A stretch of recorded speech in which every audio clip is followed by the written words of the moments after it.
Herkese merhaba, kanalıma hoş geldiniz. Bu videomda sizlerle elimde görmüş olduğunuz bu çantanın yapılışını paylaşacağım. Yine dünyaca ünlü bir markaya ait marka challenge videosuyla karşınızdayım. Yapılışı gayet kolay bir çanta. Öncelikle çok küçük bir tane oval taban çalışarak başlayacağız. Daha sonra üzerine kafesler yapıyoruz. İstediğimiz boyuta ulaşana kadar yine birazcık sık iğne ve askı kısmı yapacağız. Askı kısmı birazcık farklı. Bakın yanlardan şöyle siyah olduğu için tam göremiyorsunuz ama yanlardan eksiltme yaparak birazcık böyle V şekli vereceğiz. Bu kısımlar ise düz kalacak. Bakın şu şekilde düz bir görüntü elde edeceğiz. Ortası sanki böyle dikdörtgen formunda gibi ama sadece yan kısımlarda V şekli oluşmuş oluyor. Üst kısmına deri bir parçadan dikerek bu askı kısmını, sap kısmını tamamlamışlar. Ama elimde olmadığı için ben bu şekilde ip sardım. Bakın. Bence bu şekilde de kullanılabilir. Daha sonra alınca ama dikmeyi düşünüyorum. Bu da fikir olması açısından göstermek istedim. Yine bu şekilde bir tane uzun askısı vardı. Hemen böyle halka ile yandan tak çıkar şeklinde bu uzun askıyı buraya sabitledim. Bir tane de küçük çantası vardı modelde ama ben şu an küçük çantasını çalışmadım. Zamanla çalışmayı düşünüyorum. O da birebir aynısı zaten. Sadece yine aynı şekilde tabanla başlayacaksınız. Üst kısmını birazcık böyle sayıyı az tutmanız gerekiyor taban kısmından başlarken. Çünkü daha küçük formu olacak. Yine aynı şekilde üst kısmını yapacaksınız ve üstüne sık iğneden yaparak bitireceksiniz. Farklı hiçbir şey yok. Onun askı kısmı yok sadece. Onun dışında dediğim gibi farklı hiçbir şey yok. Dilerseniz onu da çalışabilirsiniz. İçerisine küçük bir çanta olarak koymuşlar. İkili çanta şeklinde satılıyordu. Dediğim gibi aynısı olduğu için zaten modeli gösterdiğim için tekrar çalışmadım. Ama yine takıldığınız bir nokta olursa bana yorum kısmında sorabilirsiniz. Her zaman söylüyorum. Bunun için kağıt ip kullandım. Modelde de kağıt ip kullanılmıştı. Siyah renkliydi ve siyah renk tercih ettim. Ama başlangıçta farklı bir renkle modelin ayrıntılı noktalarını kırmızı renkle göstereceğim ki daha iyi anlayabilin ve görebilin diye. Ben belli bir süreye kadar ilerledim. Sizinle yeniden bir başlangıç yapacağım. Farklı bir ip kullanacağım. Sonrasında burada devam ediyor olacağız. Yaklaşık elimde olan bir ipi kullandığım için tam gram veremiyorum ama yaklaşık 300 gram kadar ip kullandım. Ben genelde kağıt iplerde 4 milim tığ kullanıyorum ama ipim kalın olduğu için ipiniz ince bir kağıt ip ise 3,5 milim tığ da tercih edebilirsiniz. Tamamen ipinizin yapısıyla alakalı, bunu da söylemek istiyorum. Astarlama gerektirmeyen bir çanta. Modelde de astarlı değildi. Aynı şekilde çalıştım. Boyutunu da aynı şekilde çalıştım.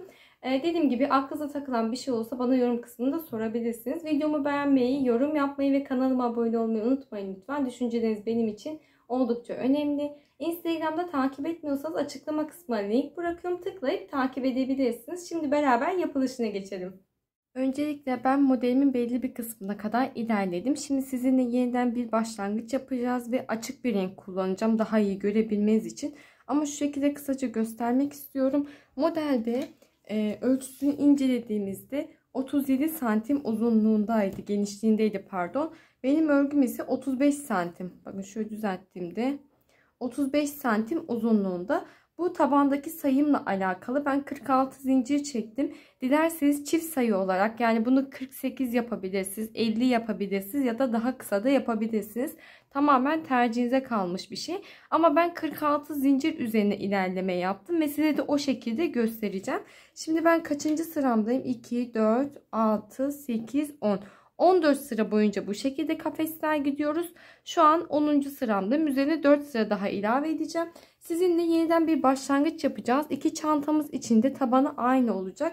İncelediyseniz bir tane de içinde kullanmak için küçük çanta kısmı vardı.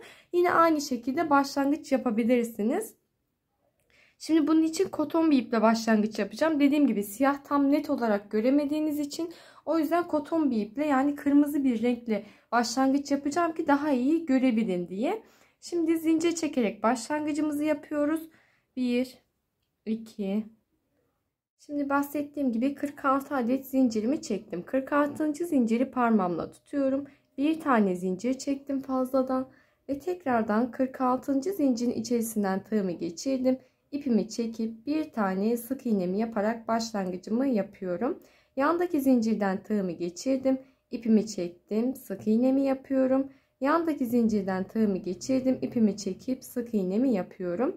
Bu şekilde her zincirin içerisinden tığımızı geçirip bir tane sık iğne yaparak sıra sonuna kadar devam ediyoruz.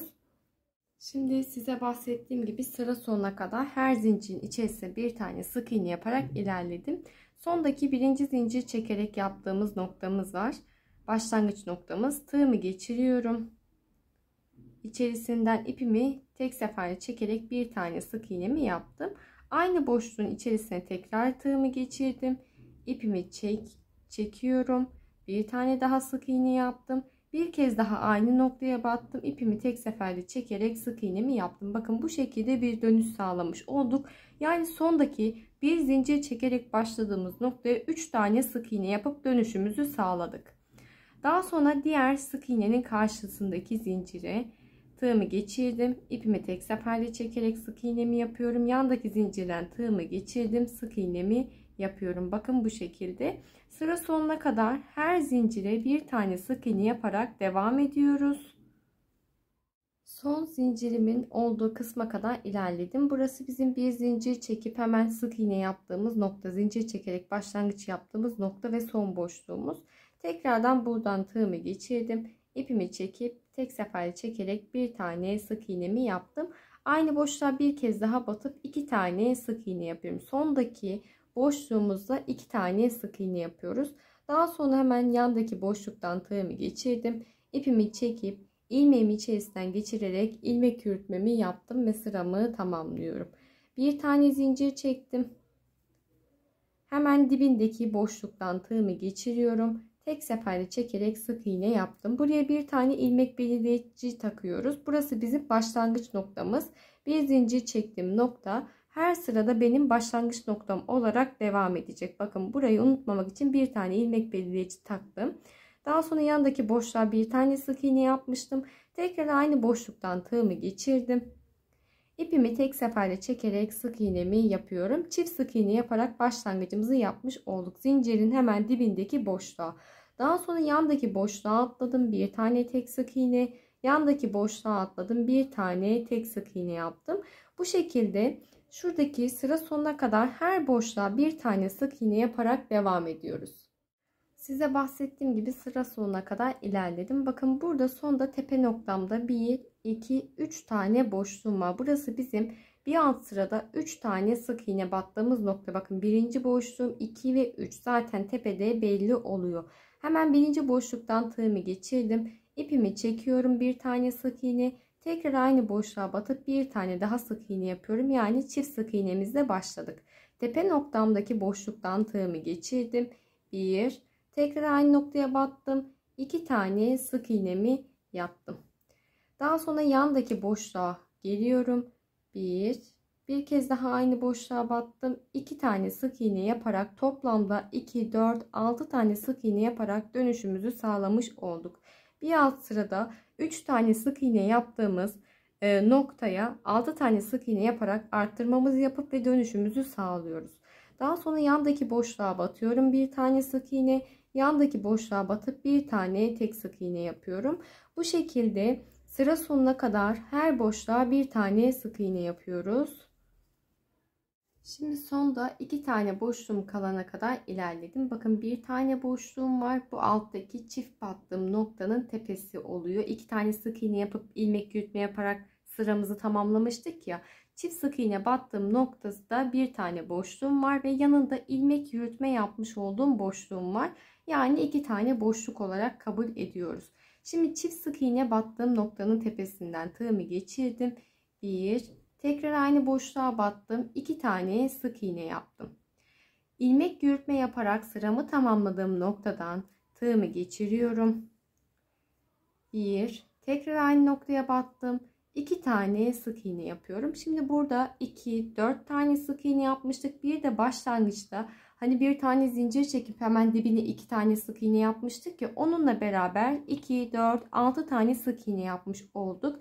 Bir zincir çektiğimiz noktayı saymıyoruz. Orası bizim bağlantı noktamız. Lütfen aklınızı karıştırmasın. O yüzden zaten o noktaya ilmek belirleyicimizi taktık.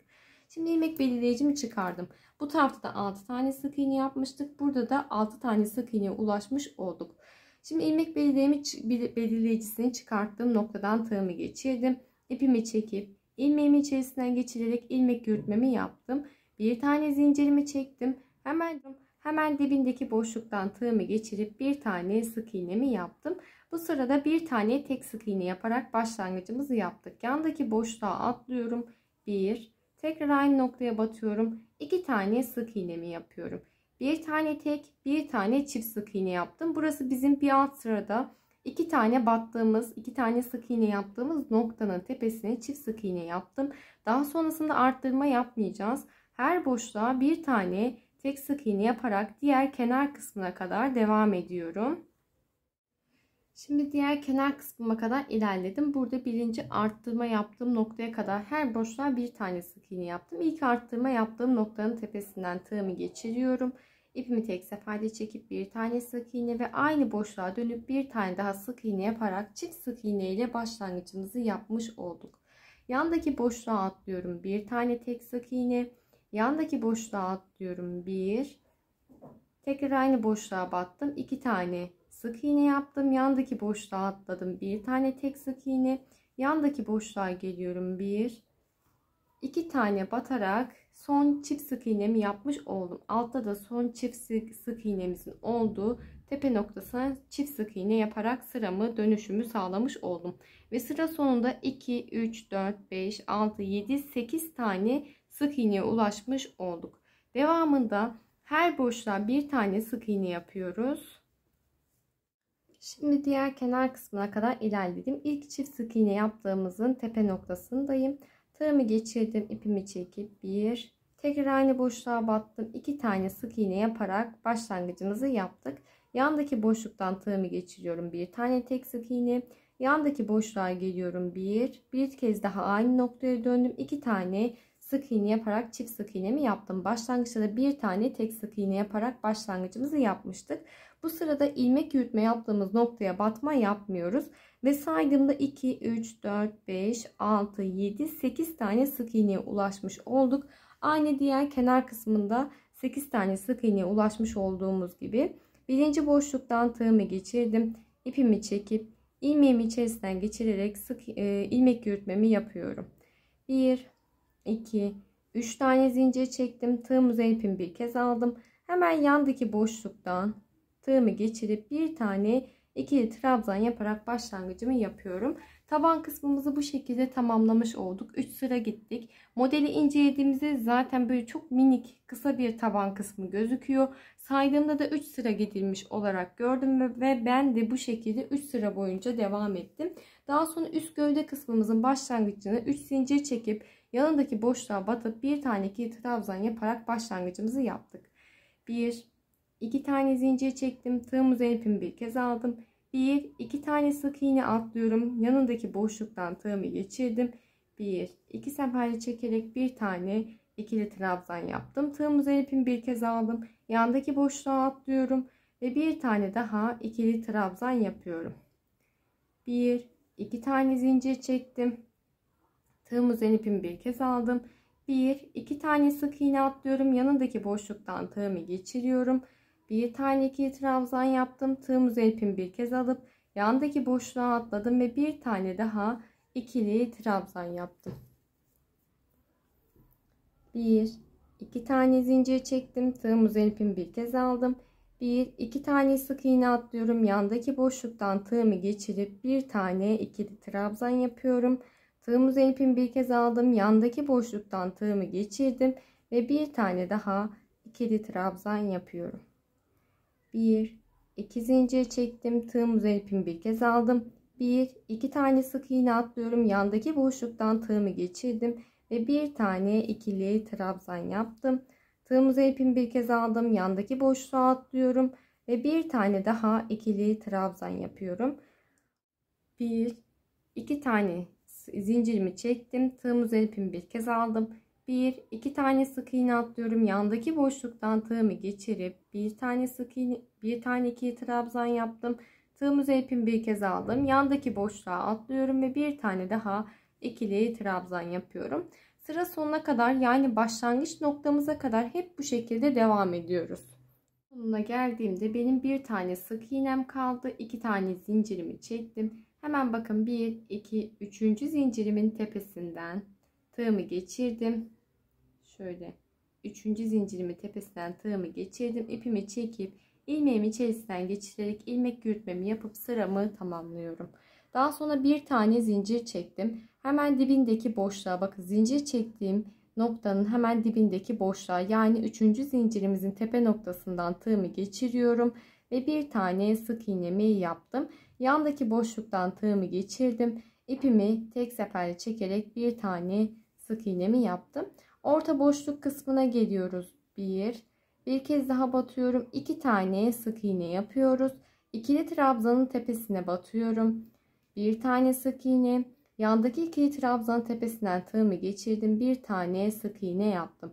Boşluk kısmına geliyoruz. Bir kez daha batıyorum. 2 tane sık iğne yapıyorum.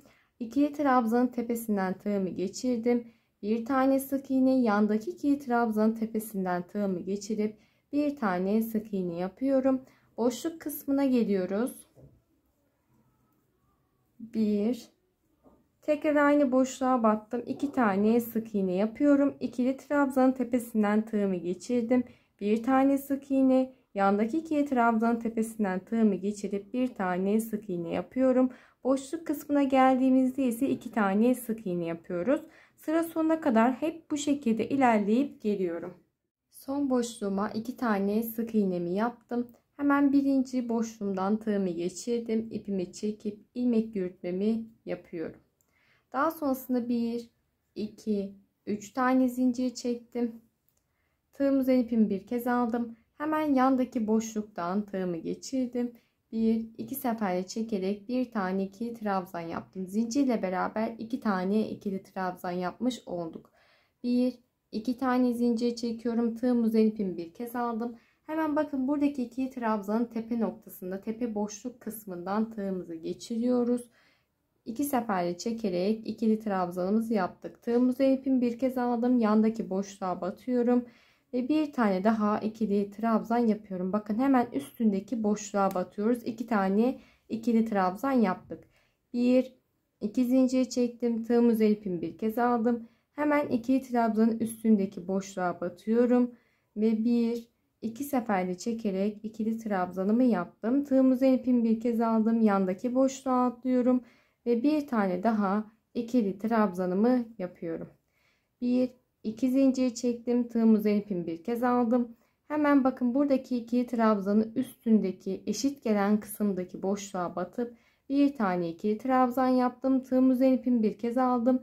Yandaki boşluğa batıp bir tane daha ikili trabzan yapıyorum.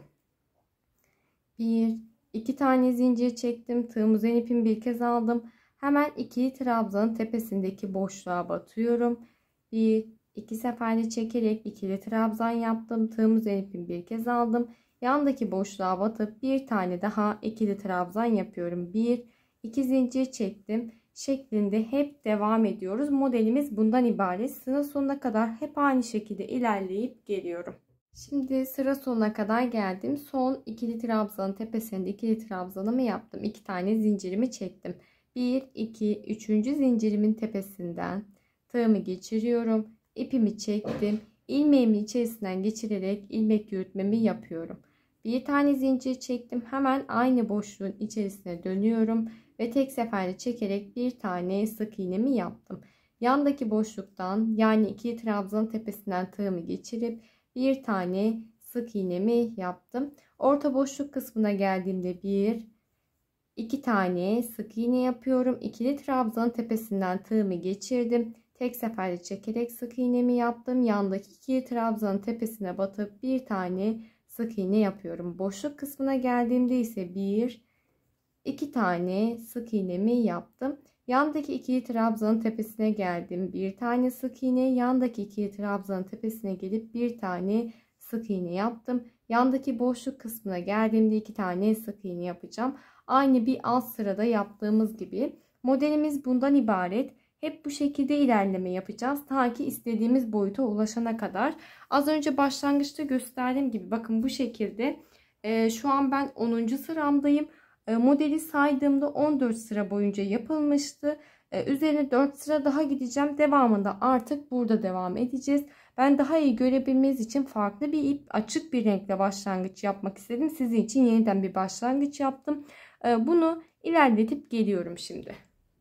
Şimdi 14 sıra boyunca gidip geliyorum diye söylemiştim. O 14 sıra, yani üstüne bir sıra daha gidince birazcık böyle yapısında bozulma olacak gibi düşündüm. Bence şu an 13. sıramı tamamladım. 13 sıra yeterli oldu. Bu tamamen çantanın taban kısmının genişliğiyle alakalı. Daha geniş, daha büyük bir çanta yapıyorsanız sıra sayınızda da arttırma yapabilirsiniz. Yani bu 14 olur, 15 olur. Sadece ben eşit uzunlukta olsun istedim. Şu şekilde baktığımda dediğim gibi 13 sıra benim için yeterli oldu. Toplamda 13 sıra boyunca gittim. Üstüne bir sıra hatta sık iğnemi giderek tamamen sıramı tamamladım. Şimdi buradan itibaren şu şekilde yapıyoruz. Bir tane zincirimi çektim. Hemen dibindeki boşluktan tığımı geçirdim. İpimi çekip sık iğnemi yaparak başlangıcımı yapıyorum. Daha sonra yandaki boşluktan tığımı geçirdim. İpimi çekip sık iğnemi yapıyorum. Yandaki boşluktan tığımı geçirip ipimi çekip sık iğnemi yapıyorum. Bu şekilde sıra sonuna kadar devam edeceğiz. Sıra sonunda yine ilmek yürütme yapacağım. Sıramı tamamlayıp bir zincir çekip hemen dibindeki boşluğa batarak bir üst sıranın başlangıcını yapacağım. Bu şekilde toplamda bakın bu bizim modelimize aitti ya. Son sıradaki sık iğne. Üzerine şu an bir tanesinin başlangıcını beraber yaptık. Toplamda 4 sıra boyunca sık iğneye gideceğim.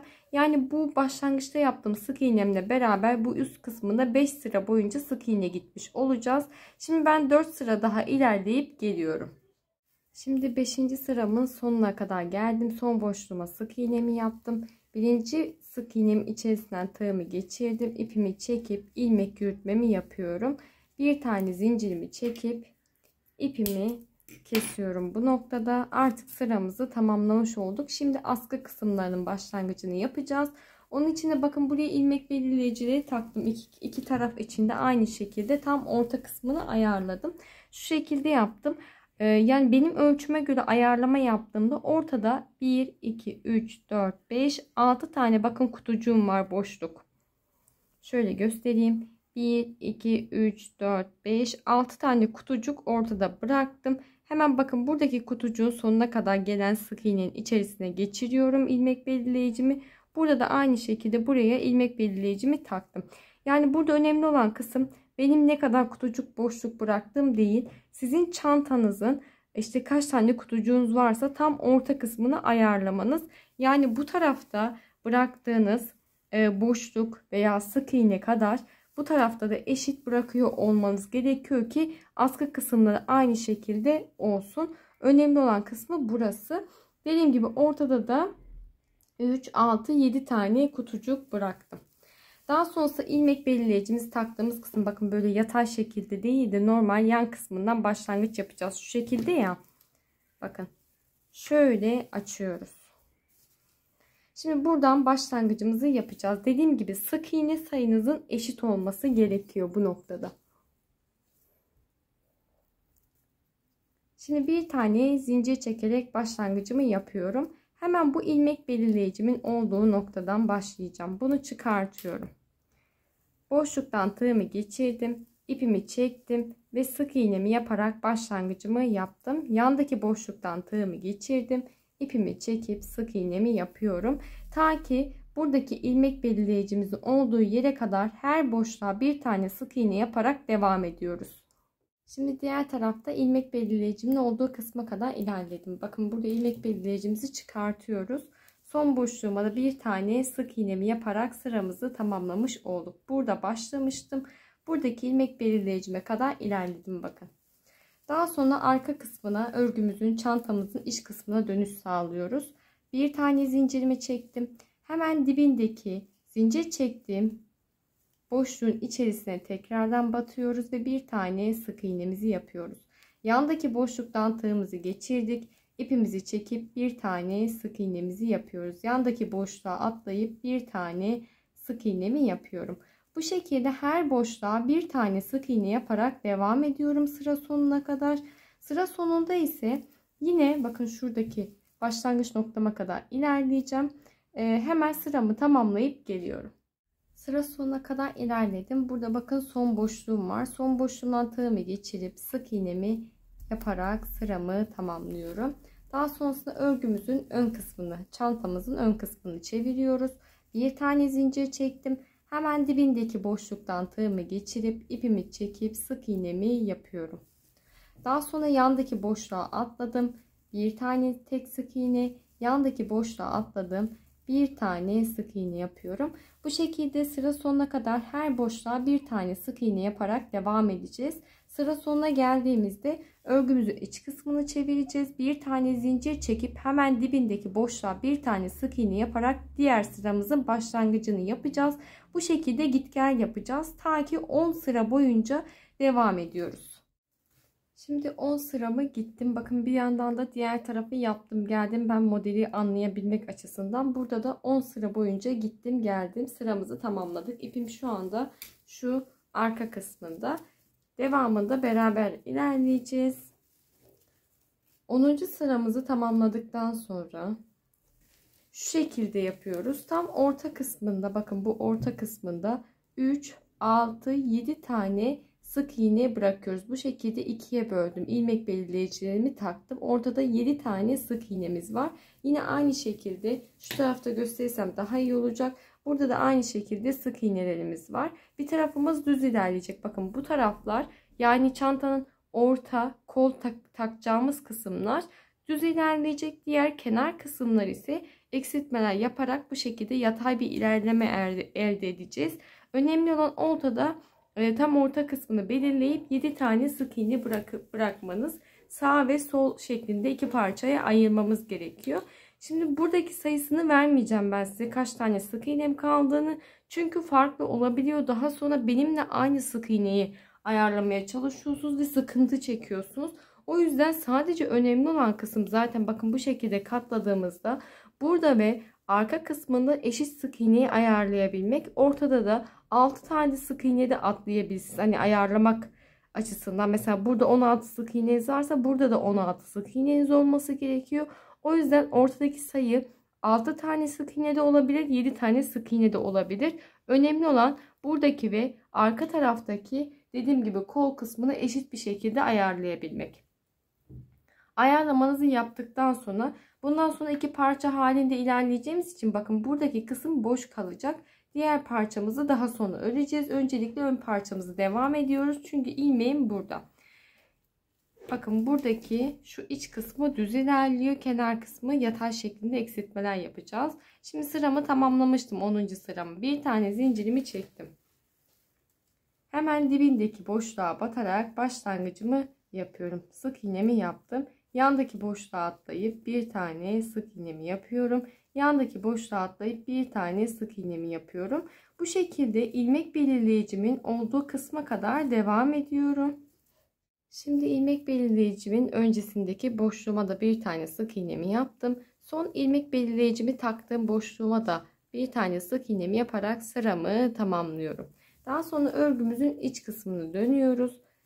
Bir tane zincir çektim. Şimdi ben eksiltmelerimi sadece örgünün iç kısmında yaptım. Ön kısmında eksiltme yapmadım. Bir kez yapıyoruz. Onu da arka kısmında eksiltme yapıyoruz. Şimdi hemen dibindeki boşluktan tığımı geçirdim. İpimi çektim. İlmeğim tığımda. Yandaki boşluktan tığımı geçiriyorum. İpimi çektim. Tığımda zincirle beraber 3 tane ilmeğim var. Tek seferde çekip bir tane eksiltmemi yapıyorum. Daha sonra yandaki boşluğa atladım. Bir tane sık iğne, yandaki boşluğa atlayıp bir tane sık iğne yapıyorum ve bu şekilde sıramı tamamlıyorum.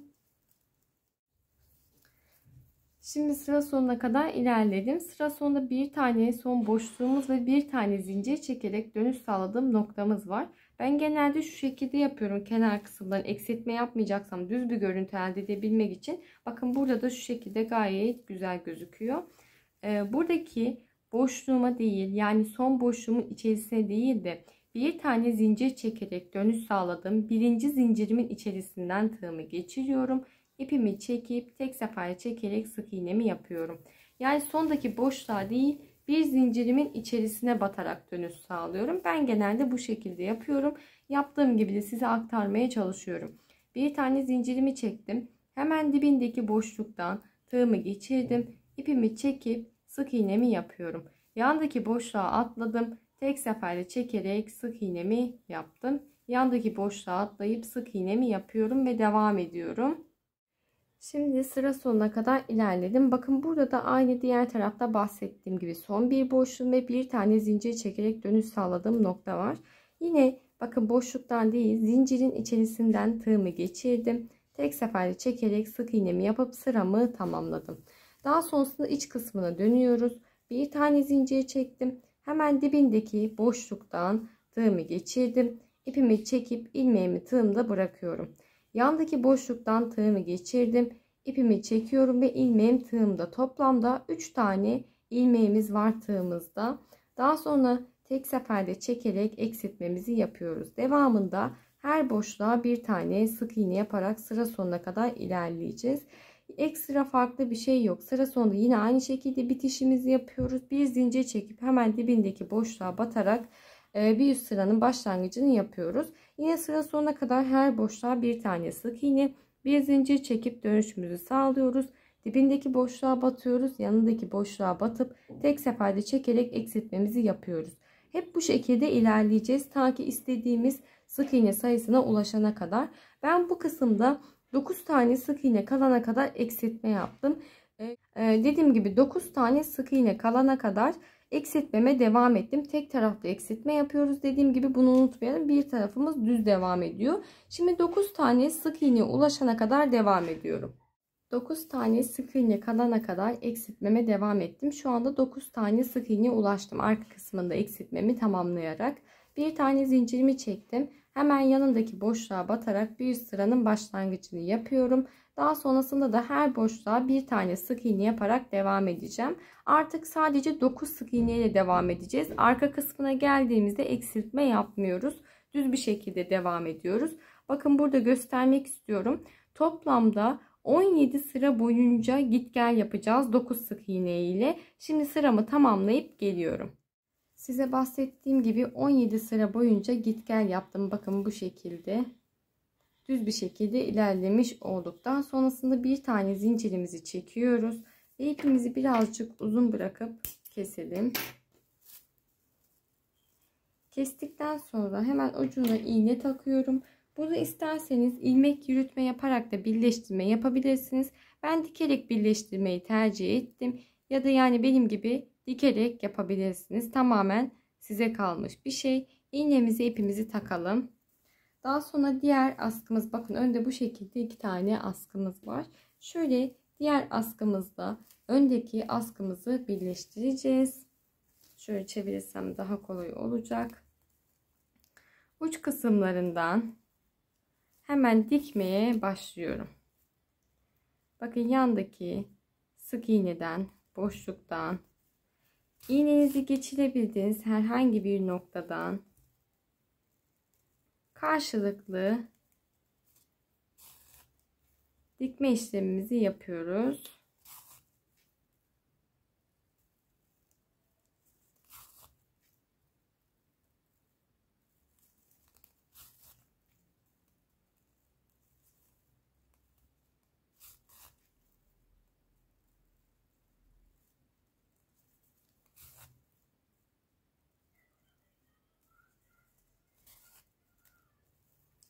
Diktikten sonra ipimi arka kısmına çekiyorum hemen.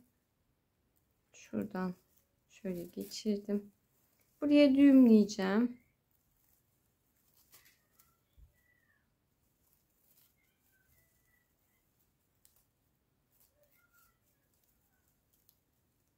Şöyle düğümlüyoruz. Daha sonrasında ipimizi birkaç kere yürütelim ve keselim. Bakın bu şekilde askının birleştirmesini yaptım. Şimdi modeli incelediğimizde bu üst kısmında deri bir tane parça görüyoruz. Bu şekilde takılmış. Benim şu an elimde olmadığı için o kısmını yapmayacağım. Daha sonra buraya dediğim gibi deri parçayı alıp dikip sabitleyeceğim. Ekstra farklı bir şeyi yok. Onun dışında çantamızı tamamladık. Arka askım kaldı bir tane. Onu da aynı şekilde başlangıç yapacağım. İsterseniz bu taraftan, isterseniz bu taraftan başlangıç yapabilirsiniz. Nasıl ilerleyeceğimizi gösterdim. Yine aynı şekilde üstte birleştirme yapacağız. Gayet büyük, kullanışlı bir çanta oldu. Şu şekilde ölçülerimden bahsetmek istiyorum birazcık. Genişliğini ölçtüğümüzde 35 santim. Bakın bu şekilde küçük tabanımız açık duruyor. Aslında şu şekilde. Ben size bu şekilde görünür ölçüsünü vereyim. Üst kısımdan alt taban kısmına kadar 31 santim. Şuradaki 10 sıra boyunca düz bir şekilde ilerlemiştik ya, askı kısmını yapmadan. O kısmın ölçüsü 5 santim. Ve şu şekilde de askımız var zaten. Dediğim gibi bu şekilde çantamızı tamamlamış olduk. Ben elimde olan bir kağıt ipi kullandım ama yaklaşık 300 gram kadar ip kullandım. Bunu da söylemek istiyorum. 4 milimle örgümü tamamladım. Videomu beğenmeyi, kanalıma abone olmayı unutmayın lütfen. Bir sonraki videoda görüşmek üzere. Hoşça kalın.